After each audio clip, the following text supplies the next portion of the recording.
Hey there, Professor, look what I brought. Now tell me what's my rock. Hey everyone, welcome to another episode of What's My Rock, the show where real people bring me their rocks and I try to identify them. I'm your geology professor, Dr. Abstract, and we have our first returning guest. We have my friend Steve, who was first with us in episode 8, where he was very passionate about his rocks, and we had a great discussion about meteorites. I encourage you to go watch it.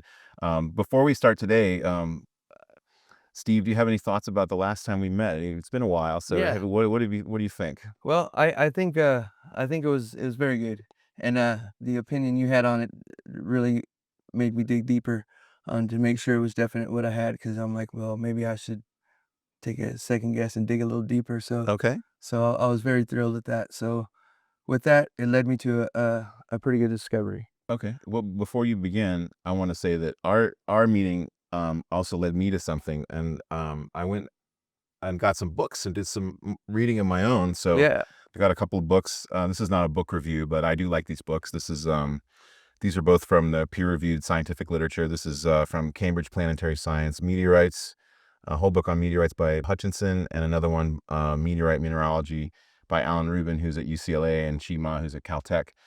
These are great books, and because I had to go in because the rock that you showed me was a little different from the things that most people bring me. Usually they bring me things that are mostly metal, which would be iron meteorites if they were meteorites. But yours would have been more of a stony meteorite, right? Right. It had those little tiny blobs of metal in Wow. them. And I wasn't 100% sure whether or not those metallic blobs had to have nickel in them. I know that for iron meteorites they do, but I had that little, you remember I was a little bit like, Yeah. I'm not sure about that. So I had to go look it up. And there are metal phases or there's metal minerals in stony meteorites, but they'll always, even in that case, they still will always have a few percent nickel. So I Yeah. had to go confirm that for myself. So, and in the process, I got some nice books from my bookshelf, All right. which I would recommend. These are good. They're sort of higher level, scientific Literature. textbooks, really, Yeah. and but they're peer reviewed and they're good quality by good people. So with a good publisher. So anyway, so thanks for that. That was a Yeah. fun. I learned a lot from that one as well. Yeah. But that's enough about that episode. Any last words on that? Or no? No. Let's Yeah. move on. Let's Yeah. see the Let's new do it. stuff. Let's Good. do it. So recently, I have been in contact with Dr. up at, Okay. and she is an awesome lady. She's a PhD. Okay. She's been collecting since she's 11 Mm-hmm. years old, and she's just full of knowledge. Hey there, just a quick note. Steve mentions a scientist that he was talking to about his rocks. I was able to track her down and I had a phone conversation with her.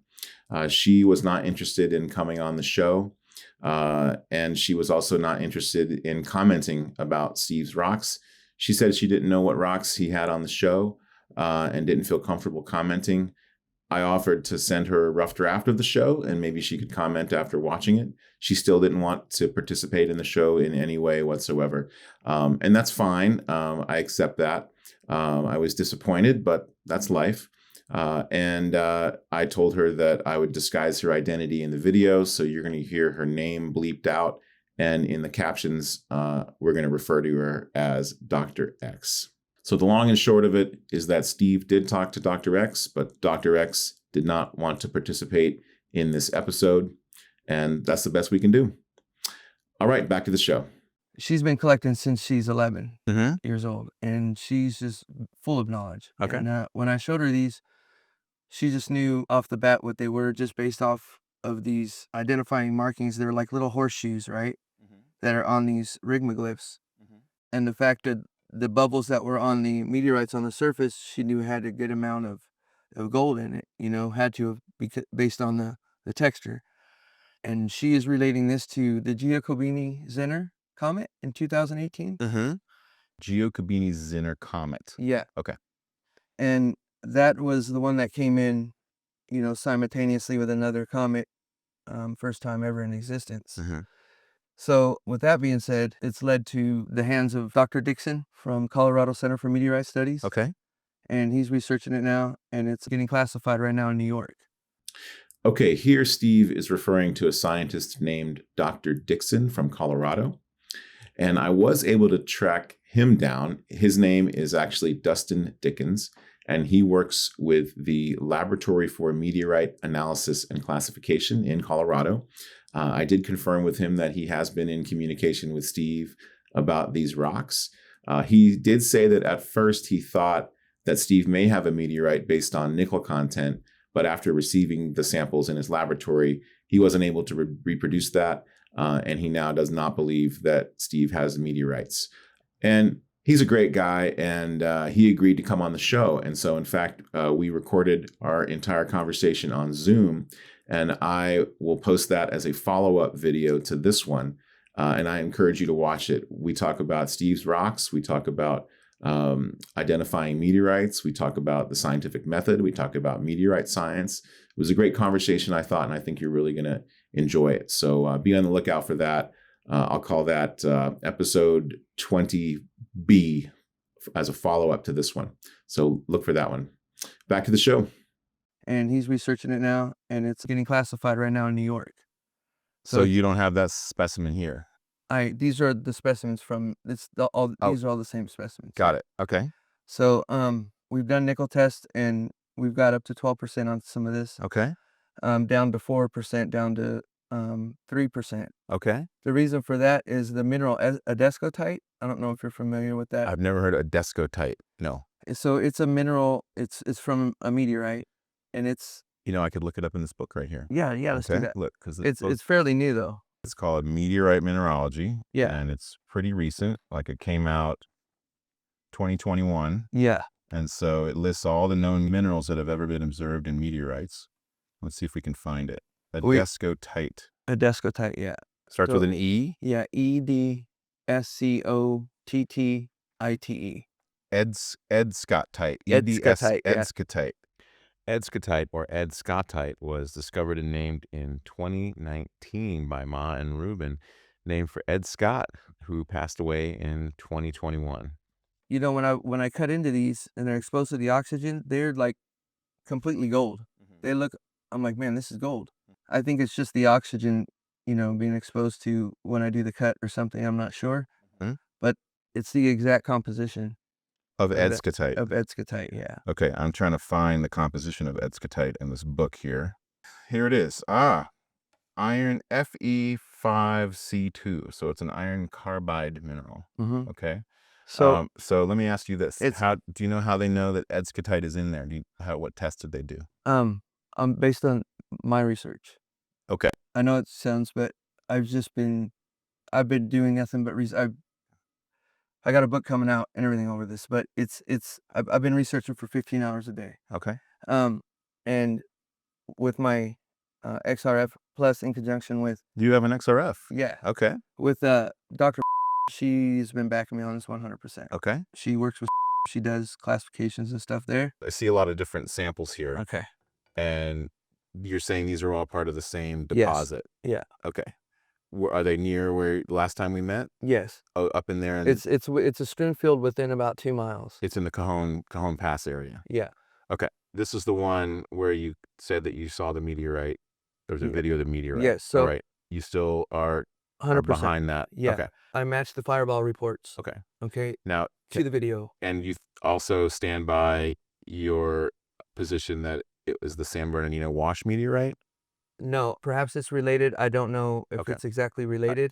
I think you should let that one go because the location of San Bernardino wash meteorite is nowhere near the Cajon Pass. Right. I did look that up, so I don't think that's related. See, here's the thing. I'll make this kind of quick, but so I'm working on a theory on the fault line, just based on the forward right lateral strike is the only. There's 5 of them on the planet. This is the only one that is exposed to the elements. Okay. So it has very interesting properties. Okay. And then also. What do you mean by only one? Because every fault, I'm thinking of the Anatolian fault in Turkey, for example. There's the Alpine fault in New Zealand. They all hit the surface, and so there's rain that hits the surface of the fault. So what do you mean? At a forward right strike. Oh, I don't know if they're right lateral faults, but I'm not sure that it would make a difference. But the only reason why I say that is because that's the only thing that stands out about this particular fault line that makes it different from anything else. Okay. So That's all I'm saying. fine, about fair that. enough. So go Yeah. on. So how does And this relate to the meteorite? I've got an abundance like of Martian and lunar, Uh-huh. and for some reason they're coming here Okay. to that specific area. My finds are proving so, Uh-huh. and so I kind of don't want to say too much more, but that's kind of like where we're at with it right now. So And then also you got the trains. hold on, let's finish this one thought. So you're saying you don't think it's a coincidence that you're finding a lot of meteorites along this stretch of the fault because it has something to do with the uniqueness of the right lateral nature of the San Andreas Fault in this area. Yeah. Okay. With its relation to magnetic properties, we have the steepest train in the world that goes up Cajon Pass. Okay. And at 333 knots on a train creates a significant amount of magnetism around the tracks. Well, 333 knots that's awful Well, fast. What is that? That's I could think a knot is more than a mile an hour. Dylan, would you look up how fast a knot is? or whatever. I don't know if it's not. I don't know how they. We usually use that for What is it for ocean-going trains? vessels. For trains. 1 knot equals 1.15 miles per hour. Okay, Yeah, so 330 miles. That's going to be like It's not 300, knots. 360 miles an hour. However they measure train speed. Probably miles per hour, I would think. So It's something to do with 330. or kilometers per hour if you're in Canada. Maybe, I don't know. But there's a certain, and it has to do with 333. Okay. Okay, about the speed of the train that creates a significant amount of magnetism that will, in fact, even pull a car closer to the tracks. I'm not a physicist, but I Yeah. I can concede that if we could increase the speed of a train arbitrarily to some value, that it would create electromagnetic effects that are There's like perceptible. But I can't believe that a train would. there's do about that. 8 tracks that come down the steepest grade, Okay, but and they would- come down wouldn't 3 they- or 4. if at a they're going time. that fast, they would derail. So Well, I understand that. Okay. Okay. Forget the 333. I'm not that smart. Okay, but I read something in there that there's a certain speed or decimal, whatever, Okay. that the train can create a significant amount of magnetism. Okay. And because of the fact that there's a lot of them that come down right on the pass. I mean, we're talking right on the fault line. Okay. To me, it just seems there's a reason why there's an Okay. abundance. So you're saying that we have the San Andreas Fault, because it's right lateral, is somehow creating a steep angle for the trains to go over, and then they're going really fast. And because they're going fast, they're creating a magnetic attraction to iron meteorites, and that's why you're finding so many? Is that? I'm not saying fast, but it's the friction on the tracks. They're constantly on the brakes when they're coming down, right? Sure, but And there's 4 or 5 of them that come down at a time. you're saying that's creating an electromagnetic force that's attracting meteorites disproportionately to other spots Yeah. in California and the world. Yeah. You've given me a theory about why you think you're finding so many meteorites in the Cajon Pass. I'm gonna go on record that I don't think that the trains are going that fast to create magnetic I forces. don't think so either, but I think it plays a part in it. Okay, that's fine. So let's just talk about the find now. So Okay. When it comes to Widmanstatin pattern. Uh-huh. Okay, we have differentiated Widmanstatin patterns that are matching these. let me see. Where's our Widmanstatin pattern? So here's one here. This one here. Okay. And then we have differentiation. Okay, I'm not. It's not obvious to me in with my naked eye or even with my reading glasses assisted eyes that I see the Widmans. I'm gonna use my hand legs though. Let me go look at it. Okay, I see at really fine scale. There's differentiation. very fine cracks in here. There you go. That's irrefusable. Let me see. This one here. Yeah, I see. What I'm seeing is fine scale cracks. The cracks are empty. Okay, you see these flow lines on this pattern. Okay. That is a Widmanstatin pattern. Those little lines, see, those look like scratches from polishing. They do, but they're not. They're not scratches from polishing. I'll show you the patterns that they match. They're differentiation. I think these are scratching lines. You cannot refuse this stuff. And there's man. nothing in it. They can't. It's impossible to refuse this stuff. But it's okay. I didn't come here for that. I came here to try to, hopefully we'd be a little bit open-minded to what this are because as you can plainly see the rigmaglyph, this doesn't happen anywhere on the planet. Okay. So These hold on. ovaline crystals that are on here, that doesn't happen here. Okay. I The just want to. green- I want to also say, Steve, I'm very open-minded. I'm happy to. Yeah, but I just feel like if I think you have a meteorite, I'll be the first to tell you, and okay, I would congratulate you. but what detours you from this being a meteorite? Well, let's stick to the Widman-Staten pattern for a Okay. second, because I want to see. You're showing me a few samples, and I want to give them all a fair chance to look to see if I see a Widman-Staten pattern. This one is not as polished. I think what you're seeing, Yeah. what I know what I'm seeing. I know what the doctor sees. Okay. So Steve, so, I've got something I want to show you. Look here. This right here. Okay. Mm-hmm. Come on, brother. That's Widman-Staten all day. That's differentiation. It matches Elkinstenonite actually. The patterns. These are fine scale fractures, Why? and they're random. Widman-Staten does not have random angles. Excuse me? Widman-Staten does not have Sure it random does. angles. Here, let me show you something, Steve. I want to show you something. We're gonna have to cut this because this is. Hey, hold on, just hold on. I want to show you something. I don't want to get into. So I bought this on eBay. Okay. Yeah. This is a slice of an iron meteorite. Yeah. It cost me $40. Yeah. And this is what a Widman-Staten pattern looks like.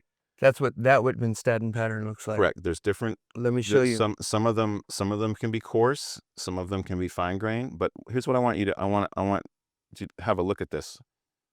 Just have. I understand that, but this is a totally different iron. This is totally different. So Widman-Staten pattern. This is not differentiation. This is not pre-solar.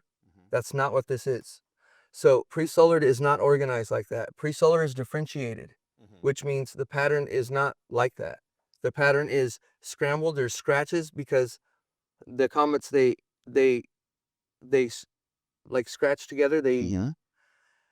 Which causes, this is per the doc, and then the differentiation. Like if you look at Elkinstenonite meteorite pattern that they just found the 2 new minerals, which this has, and the patterns are exactly the same. Exactly the same. Same scratches, same everything, same rigmaglyphs. These right here, these horseshoes, are definitive markings. They're not on anything else. These right there. Okay. These are thumbprints, and these orange horseshoe, like little horseshoe markings, I call them. Okay. I can see how you would call a rigmaglyph kind of a horseshoe looking. I've referred them as thumbprints, but they kind of have a. They can have a. See, this all thumbprinted. Everything is. I mean, look at this. That is Widman-Staten. I disagree. So, but that's okay. That you disagree with that? I disagree with that. Let's get that on film and have everybody see that, to see a disagreement. Can we do that? That's fine. I hope if anybody out there has additional information, I'd be happy to see it in the comments. As last time, I do not claim to be a meteorite specialist. The Widman-Staten pattern forms when you have iron, nickel, metal. Okay, and it is one material. It is one alloy. Okay, as it cools, it will separate into 2 alloys because of its slow cooling rate at 1 degree Celsius. There's a slow cooling rate. It happens over millions of years, which is why no one's been able to reproduce it in the laboratory. But these match exactly differentiated meteorite patterns. I don't understand why you find that. Hold on, let me. I'm recognize that. I'm explaining it to you. Okay. So when they separate, they crystallize. They form crystalline materials, and what that means, of course, is that the atoms are going to be in a very specific geometric arrangement. So we have this iron, nickel, metal. It cools. It separates like oil and vinegar into 2 different metals. One of those metals is an iron-rich metal we call camosite. It has a little bit of nickel. The other mineral is called taenite, which is a nickel-rich metal. And when they form, they crystallize according to their internal structures, and those internal structures dictate certain angles that they grow, just like a quartz crystal has certain angles, right? Well, camosite and taenite, these iron nickel metals, they have certain angles they're going to grow at, and those angles are reflected in these long straight lines. Not in pre-solar. Okay, but that's not what That's what said this is. You think this is a pre-solar? Yes, Okay, definitely. a pre-solar grain. Okay. Yeah, So, definitely.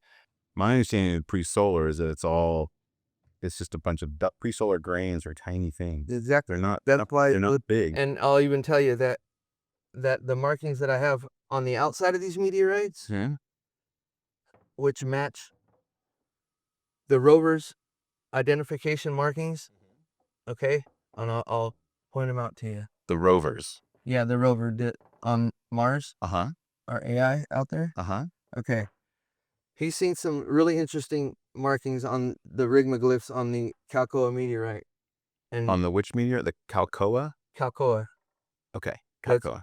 If you want to pull it up, you can pull it up. I'll show you. Okay.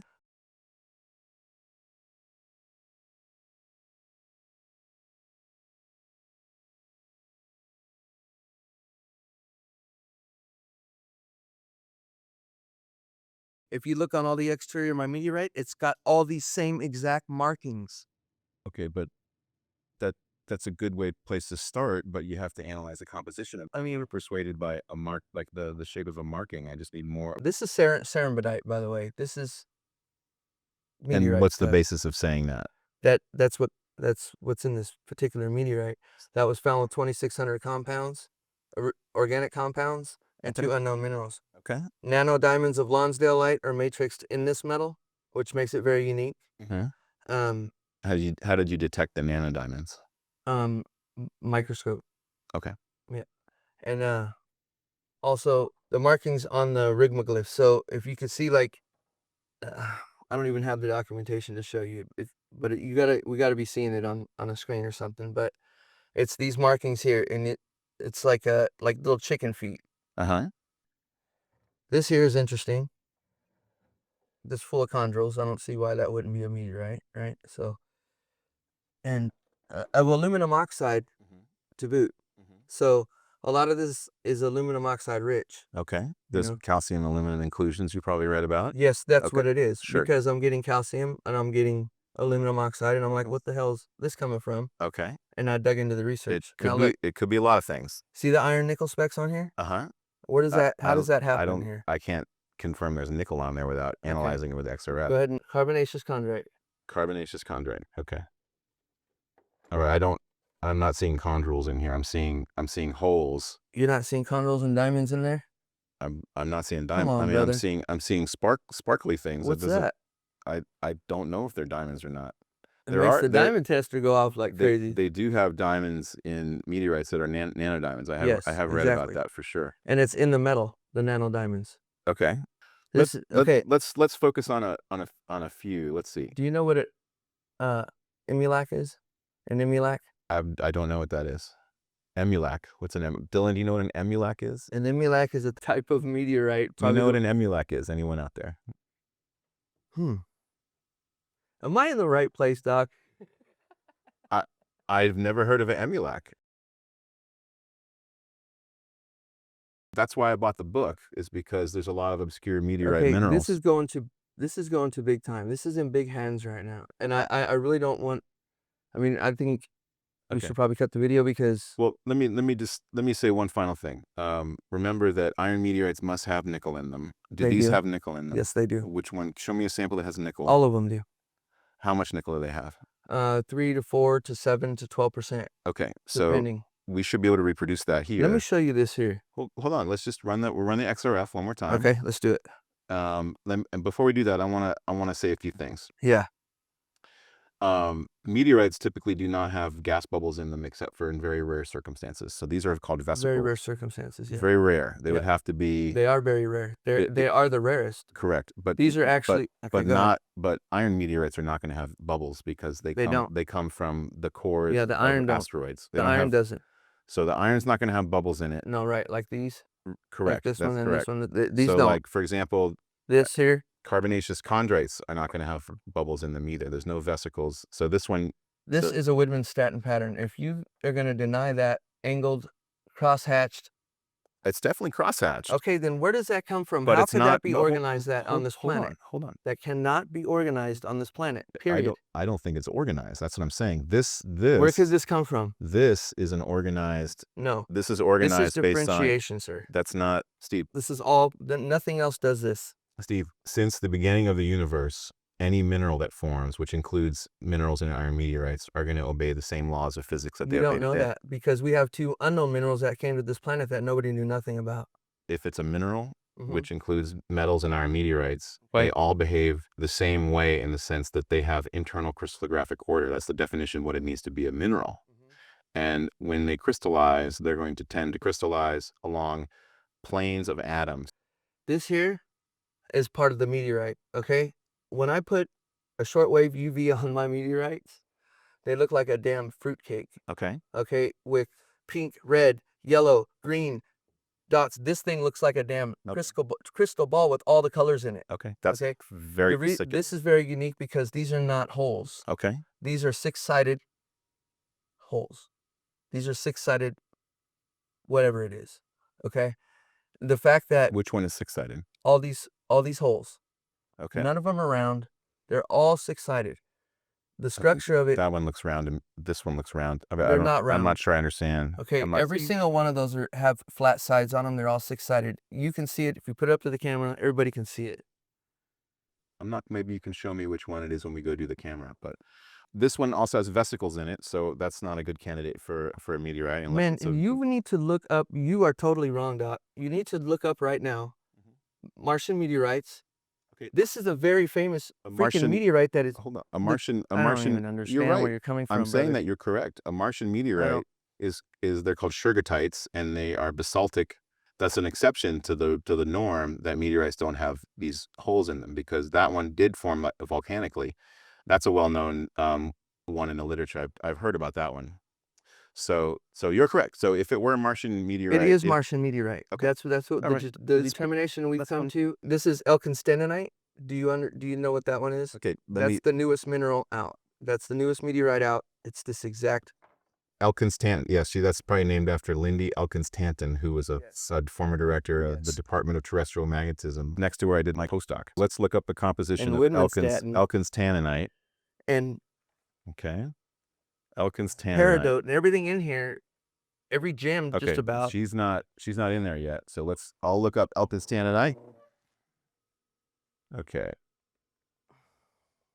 This is crazy. Elkins tannanite.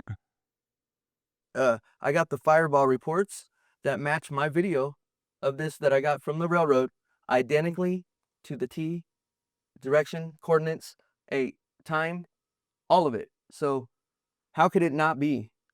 You know? Hold on, I'm looking up Elkins tannanite because I want to find out the composition. A newly discovered Elkins tannanite. Now look at that Widmanstatin pattern, It sir. was found in the El Ali meteorite, which was found in Somalia, and the composition of Elkins tannanite is iron phosphate oxide. If you look at images, you'll see the exact patterns on there. Okay. Exact patterns. Okay. So your claim is that this is a mineral that was discovered in Somalia, but is also formed in this one. That's your claim. Yes, Okay. I'm claiming that. That's what this whole thing is, Elkins tannanite? I thought it was Edscottite. Is it Edscottite or is it Elkins Edscottite tannanite? is in Edscottite. It's a mineral. Okay, maybe they form together. I don't know, but Yeah, I don't the know test, either, but if XRF should show phosphorus. Phosphorus will show up on XRF. okay, let's do it. So we'll do this one. We'll just do one XRF today. I also want to say that iron meteorites are not going to have these chunks of heterogeneous material Man, you in need them. to look at the meteorite, brother. What are you talking about? You have to know what you're talking about. You can't just say that because you're wrong. You're 100% wrong. Okay. So if you look up the images on what you're looking at right now, and I'll show you. It'll be identical. You can't tell it apart. Of what This what particular meteorite to Elkins tannanite. Okay, or to- Elkins tannanite is a mineral in the El Ali meteorite. So I'll Yes. look up the El Ali meteorite, Yes. but that's not going to prove It's gonna- anything about this one. But what you're saying is that it has. It's going to prove the Widmanstatin pattern matches it identically. So does the texture, and so does everything else about it. Okay, so let's go look at this El Ali meteorite. You cannot have an organized pattern on metal on this planet. I don't care what you do. It doesn't happen. Jesus Christ. Okay. Okay, there it is right there. Third picture right there. Same exact damn pattern. See the cracks? So I see a picture of the El Ali meteorite, and you're saying it has the same cracks. Yeah, the same pattern. You can faintly see it. The same pattern, and You this see it? one, yep, I Okay. do. I see it. There, you'll go through and you'll see some with the scratches on it, the same scratches, okay? I'll have this thing down to 5,000 grit, man, and I'm coming up with more scratches as I sand. That's not me doing it. That's coming up out of the pattern. Do you see the hole there? This is very, very unique and proprietary to this particular meteorite, and it's in just about all of it. See? Okay. See Yeah, here? no, I Look agree. I agree. There's a little bit of there's an faint pattern. irregularity, Look at, and there's little squiggles in there. look at. Yeah. That's it, brother. I'm telling you, the composition matches it. If Okay, you go, so you go into some of the shock stuff, okay, but it's identical to that. So again, this is a meteorite Look at the in test. Somalia. That's not this meteorite. It doesn't but matter. Is this the one you want to run the test on? I don't. XRF? Do you They're all, want- they're do all you- the same. Do you want to? They're all the same. Yeah. Okay. Look at Doc. You got to plainly know in your heart, man. You got to know. There's nothing blue like this, and it's gonna have Edscottite and nickel and iron and everything in it, and is the same texture as an emulac. Right. This is no different from. Look up emulac. It's no different from an emulac. It's Okay. a very distinctive let's meteor. run our XRF test on this one. So this one should have, if this has nickel in it, then I'll perk up. Okay. If it doesn't have nickel in it, then I'm still not gonna be persuaded. I know I could be wrong. You can still think I'm wrong. These particular meteorites come down as low as from 1.8 to 3.8 nickel. Okay. In this particular meteorites, I got it on text right now from Dr. that Steve, one of them, we're coming up with the information I have right now is 12% nickel, which is a good sign. Okay. And that's the piece that I gave her. This is the piece. Okay. On a piece that I gave her that is like almost gold color. So we're gonna do two things. First, I'm gonna analyze the meteorite that I bought on eBay, and I want you to see what the nickel looks like. I want to convince you that it can detect. Yeah, it. but and then we'll do yours. Okay. Yeah. But the nickel content on that's going to be different because this is a very rare. You're right. low nickel. I'm not claiming the nickel content is going to be the same. I just want to show you what it looks like. This is the reason for the faint pattern. Okay. Is the low nickel content. Okay, so I'm gonna run this, and I want you to see immediately we're detecting 79.8 or 83% iron, and there's 8% nickel in that meteorite. Okay, so I want to prove to you that this thing does measure nickel, because last time we didn't find much nickel, but I wanted you to see that we can pick a few percent nickel. Okay, and I'm going to show the audience too, because we've never done that either, for the audience too. So this is a slice of a true iron meteorite. It has witness satin pattern, and it has this characteristic of having a few percent nickel. Okay, and now let's put this is the one you want to do, right?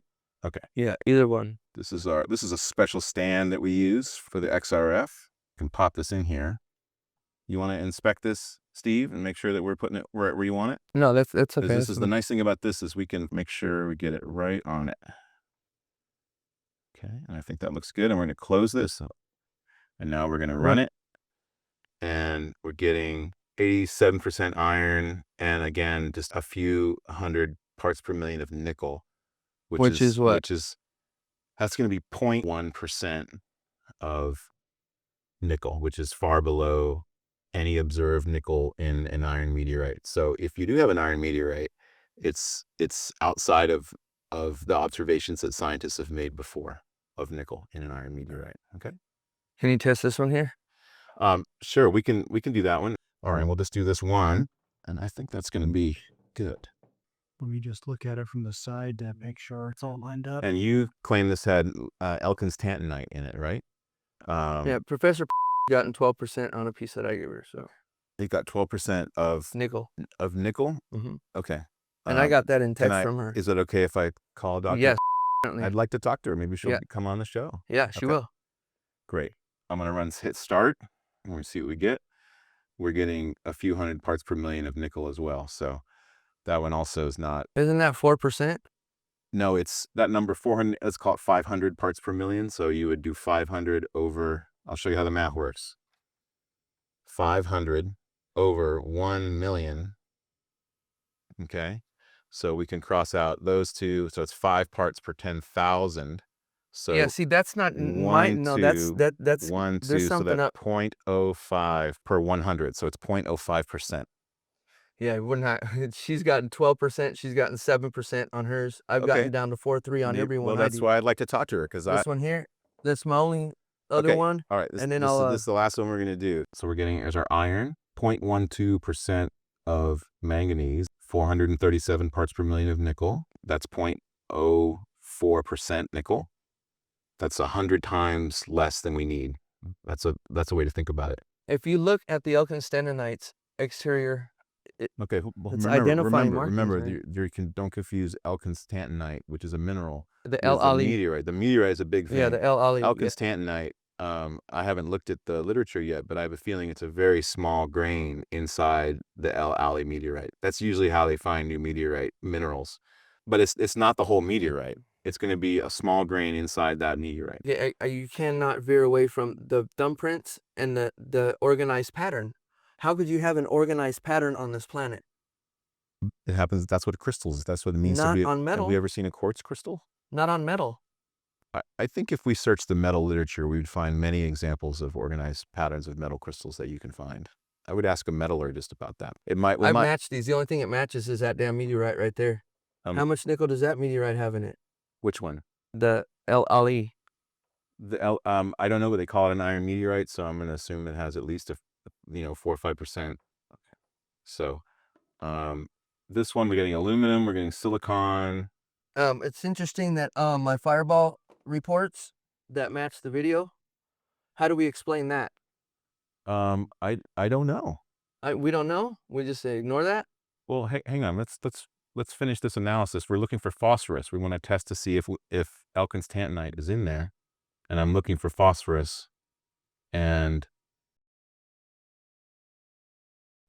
I'm not seeing phosphorus. I'm looking through the whole list here. Okay, so here's what we'll do. Let me we'll finish the video, and we're disagreeing again, and that's okay. Yeah. But let me take some pictures of these things because somebody out there is going to watch this video and is going to be able to help. Okay. Yeah. So let's pull. I really, I mean, Yeah, I okay. if they want to help, that's fine. But I've already got this already handled. I just came here to kind of share it with you. But Okay. I always feel that way when I come here. I feel like you guys just, are totally against anything being a meteorite, possible meteorite. You can't explain to me where these thumbprints come from. You can't explain to me the nano diamonds in here. Yeah. You can't explain to me that the video matches the damn fireball reports. You can't explain to me that there is low nickel meteorites. I mean, I don't understand. XRF is not an accurate reading Okay. for a meteorite's content anyway. So as the fact that you don't see all the other similarities that could possibly say that it is a meteorite, because the thumbprints, the density, everything matches a meteorite except for the damn nickel, which is a very rare meteorite. This school seems to be the only one that doesn't agree, dude. It's crazy. And so, I mean, you're not willing to dig into it, but I'm not willing to really go any further. We're digging into it now. We're looking at the chemistry, and I'm looking at the things. I'm showing you an alternative example of something, and so we just disagree. That's okay. Yeah. People watch the show, and as people watch the show, they might figure that out. They might help out. Yeah. Steve, thanks for coming in. Yeah, thanks, man. All right, great. All right, it's time for the recap with Dylan. He's definitely our most passionate guest. Yeah, so. he was not happy with us. Yeah. But you pointed out it's all right to be to disagree. I mean, yeah, I mean, I don't know what to tell him. I don't think that they're true regmaglyphs. I don't think that an iron meteorite's going to have these heterogeneous bodies lodged into them. I guess it could conceivably, probably not. That was not a Widmanstatten pattern. No, I did not see the Widmanstatten. Yeah. And I thought I was clever bringing out my eBay sample. He didn't seem persuaded by that. I wouldn't expect him to. He's convinced that he has something, and that's fine. But no skin off my back. Yeah. And if we're wrong, please say in the comments if you think we missed something. If you think there's a meteorite texture that it has these sort of random, irregular marks in it, that's fine. I don't know. I just read books like everybody else and talk to people. So maybe I missed something. I don't know. Yeah, I mean, to me, the specimens did look more like slag. From what I've seen of slag, it definitely looks more like that. But I mean, if he can convince some real meteorite experts at like UCLA and such, Right. then we'll read those reports and Absolutely. figure out what's going on. Always something to learn. The no nickel thing is a problem. Mm-hmm. He says that they found nickel in another one, and he said that last time, but we never seem to be able to reproduce that here. So that's not a reproducible observation as far as I'm concerned, as far as our experiences. Mhm. And that's a pretty core tenet in science, is that you got to be able to reproduce the data. So That's right. Science has a fundamental assumption that we all make. It's something we accept on faith, actually. People may not realize this, but that assumption is that there is an observable reality, right? Maybe we're in a simulation. That's fine. But science doesn't accept that. Science has a fundamental assumption that it takes on faith that there is, in fact, an observable reality. That means that we should all see the same thing, right? Mhm. If we all use the same tools, we should all agree on what we see. If we don't agree, then we look at the tools we use, and we can debate about that. But as a first order principle, if another scientist says that they observe nickel in something, in a rock, then I should also be able to observe it too. And if I can't observe it, then something's not right. We need to resolve it. Either I'm wrong or they're wrong, but there's a mismatch, and that needs to be resolved. So that hasn't been resolved to Steve's satisfaction. yeah, to Steve's satisfaction. But he has a book coming out, and I look forward to that book. Yeah. I definitely was not persuaded about his theory about the fault and the electromagnetic forces of the trains. Yeah. That was very creative. While you were talking about us off camera looking that up, so the Alpine Fault is a right lateral strike slope plate boundary In New in Zealand? New Zealand, and it is on land. But the Anatolia Fault is left lateral. And the one in Pakistan is also left lateral. The Queen Charlotte Fault, Canada, is also right lateral. Okay. So, but I mean, as for like the magnetism and such, I was not convinced about that. Especially as you heat metal up, it usually loses its magnetism. Well, once it'll cool past the Curie point, but whether or not a meteorite that's flying around near Mars, would that see magnetism from the San Andreas Fault and cause it to go to Earth? That's a bold claim. Yeah. Anyways, I was glad he came back. Yeah. And he was disappointed last time. He was disappointed this time. But please, if anyone out there has any additional information, we're happy to know about it. I wasn't persuaded. Dylan wasn't persuaded that this was a meteorite. But maybe one of you could persuade us. Yeah. Final thoughts. Watch out for those strike slip faults, I guess, in the meantime, in case we're wrong. It does go through the Cajon Pass, right? So the Cajon Pass is there's a stretch of Interstate 15 that goes from the high desert down here to San Bernardino. And I feel bad for our students that come here to CSUSB that come from the high desert. They're always caught in traffic. So maybe there's something to that. Maybe it's actually a magnetic force that's causing cars to clump together to make traffic a little slower. So then maybe that's it. So I don't know. Maybe Steve's onto something. Yeah, maybe. We'll ask a physicist about that one. All right. Thanks for watching, everyone. If you'd like to be a guest on What's My Rock, email us at whatsmyrock@yahoo.com. I'm Dr. Abstract. This is Dylan. Thanks for watching, and enjoy geology and happy rock pounding or something. Yeah, I've seen it all. That's why they call me a professional. I know you're proud of what you got, but this rock ain't worth diddly squat. I'm not saying that you'll never be wealthy, but this preoccupation doesn't seem healthy. Don't give up your day job, you better keep it a hobby on the weekend.